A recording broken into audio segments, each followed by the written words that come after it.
Hey,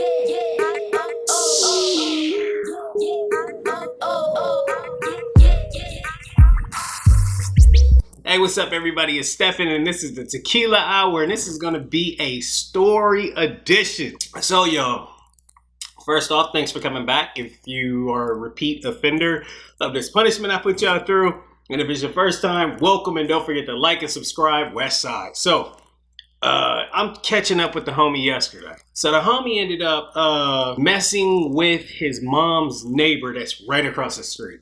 And I don't mean across the street and a couple houses over. I mean directly across the street from his mama. Like the bedroom he grew up in looks right into this lady's house. And it's not like a lady his age. The lady he's dealing with is like 60, late last year. And he's telling me, oh yeah, remember such and such? Yeah, you know what I'm saying? That's my lady now. And you know, I live over there. Over there is across the street from his mama's house. I'm like, okay. Said, you know, in the beginning stages of the relationship, like within the first month, she was already trying to push marriage on him. So I was like, yo, how'd you deal with it? And he's like, yo, you know, I told her like, yo, it's too soon. You know what I'm saying? Like, you still calling me your ex-husband, ex-dead husband at that's name. Like, we never the rush into marriage and you can't even get my name right. So he said, you know, eventually time kept going on and she kept pushing it. And then she didn't really want to smash too much because she was Jehovah's Witness. And Jehovah's Witness say, you know, you can't do it before marriage and can't shack up. So he chilling though, you know, he's cold chilling at the house. You know, she cooking for him. He posted up, you know what I'm saying? He ain't got to pay bills. He just fixed stuff around the house. And I guess eventually she got tired of that shit. So they tried to like, you know, kick him out the house. Well, he was on a rental agreement. And let me rewind the story just a little bit back. So this lady owned the house. Apparently she was there when we was in high school or whatever.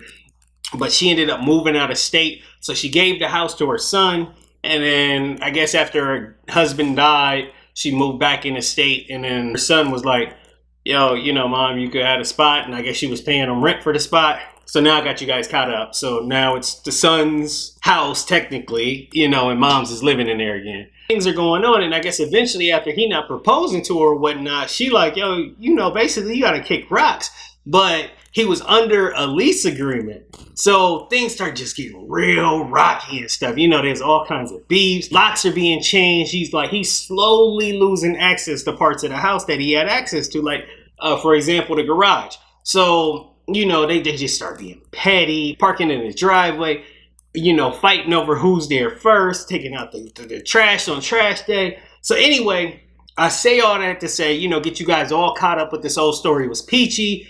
Eventually, he outstayed his welcome when he wasn't putting a ring on it, still not moving out. So he ended up being able to stay there without paying any bills due to a technicality. With the whole pandemic and everything, I guess in LA, like if you can't pay bills, be affected by the pandemic, they can't boot you out or evict you, and courts aren't seeing cases for evictions until like March of next year, 2021. So he's staying there by the technicality, and of course it's just fucking with him. Like, you know what I'm saying? Like, he's staying in the house. So it was cool when he was the potential to be marriage material. But then, hold on, let me drink some of this. This is getting a little too hot in here with this tea. But then when he wasn't putting a ring on it, you know, it was time to bounce. So the last issue, this is where I got you guys up to date up until I got the updated details. So he was like, police got called off for some old shenanigans. I guess he was trying to split the cabinets down the middle, and you know, the lady's just trying to be real technical to get his ass. She just fed up with him, but he won't seem to leave. So the son comes over there, and then the son got mad and balled up his fist. And then he was like, oh, you want to fight me, homie? Like, well, what's cracking? What you gonna do? Run up. And then he was like, no, you come over here. So he said he walked halfway and was like, yo, come on. What you gonna do, huh? What you gonna do? He was like, motherfucker, I'm your father. Call me your daddy.